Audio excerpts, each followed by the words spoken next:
Okay, the aim of freeing the voice or to improve your voice is not, as a lot of people seem to think, unfortunately, to make your voice sound more English or more plummy or overdone in any way. It is actually just to free you, free the person. To free the voice is to free the person. So the aim of good voice training should be to make the voice more yours, but give it more range, give it more give it the ability to change pitch and pace and volume to reflect the dynamic nature of the thought that you're dealing with. Or if it's not dynamic, it just might be a simple idea that you want to communicate more easily and more effectively. So that is the aim of voice training, not to give you a plummy voice that draws attention to itself. I don't think the voice should ever draw attention to itself. It should draw attention to the ideas that you're dealing with. And freeing the voice is also freeing the person's emotions, freeing their imagination, freeing their brain, freeing their mind, so that they can reach out and touch other people in a multitude and variety of ways.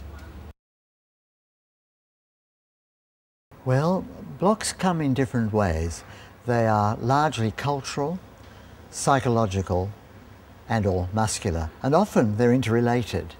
Now, a voice teacher can approach it in many ways and assist people overcome their blocks in many ways, but probably the most common way to overcome them is, first of all, approaching it through the physical. Now, a lot of people breathe too highly up in the upper chest, which makes the voice have a high and unpleasant pitch. Another block that can often happen is the tightening of the throat, the constriction at the back of the mouth. It's often said that the passageway can be like a traffic jam corner. The tongue can bunch up, the jaw can tighten, the uvula, the end of the soft palate, can come down, and the walls of the throat itself can be very, very tight. So all of that can be dealt with quite effectively in a relatively short period of time as well.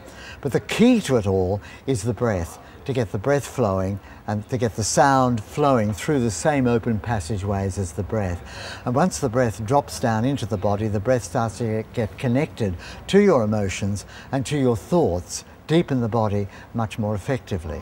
The third point that can help people a lot too is to get the sense that the sound is forward in your cheeks, in the mask of the face. The mask of the face gives the voice its brilliance and its carrying power, and you don't actually have to speak very loudly often to get a rich, forward, released resonance coming through the mask of the face.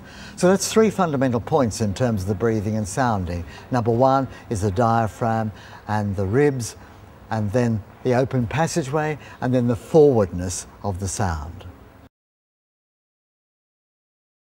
Oh yes, there are quite a number of exercises that one can do, and if you do them on a regular basis, you'll get fairly quick results from them in terms of giving the voice more clarity and more range. But I will remind you that the crucial beginning work is always on the breath, to let the breath drop down into you, to get rid of unnecessary tension in the body so that you can breathe where we were born breathing.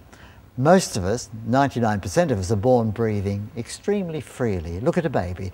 You'll see all this movement around the navel area. You'll see movement on the ribs. Roll them over on their tummy, you'll see movement on their buttocks. They can scream and yell for hours and not get sore throats, whereas we go to a rock concert or whatever and it's sore within a minute or so through yelling. Okay, so the breathing is really crucial, and with the breathing of course goes the sound work as well, because sound flows through the same open passageways as the breath.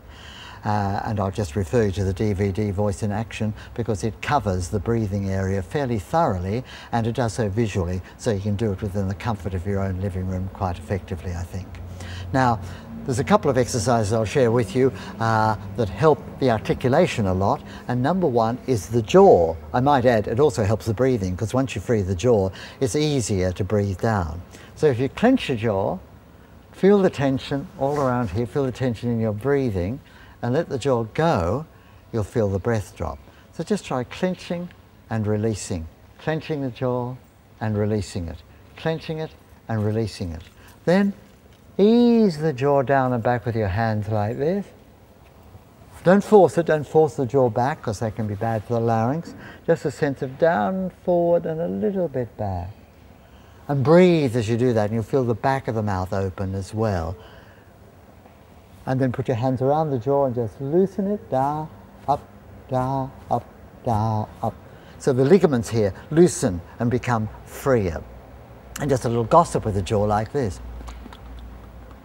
can help to free the ligaments as well. So once you've done that, that's going to free the mouth more, free your lips and your tongue, which are the major articulators.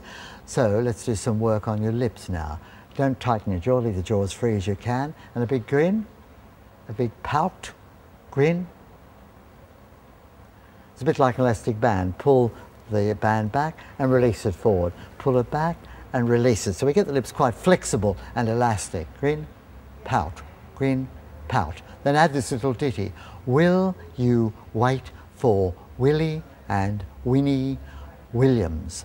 Will you wait for Willie and Winnie Williams? Quite springy and lively, so the sound and the words really go forward onto your lips.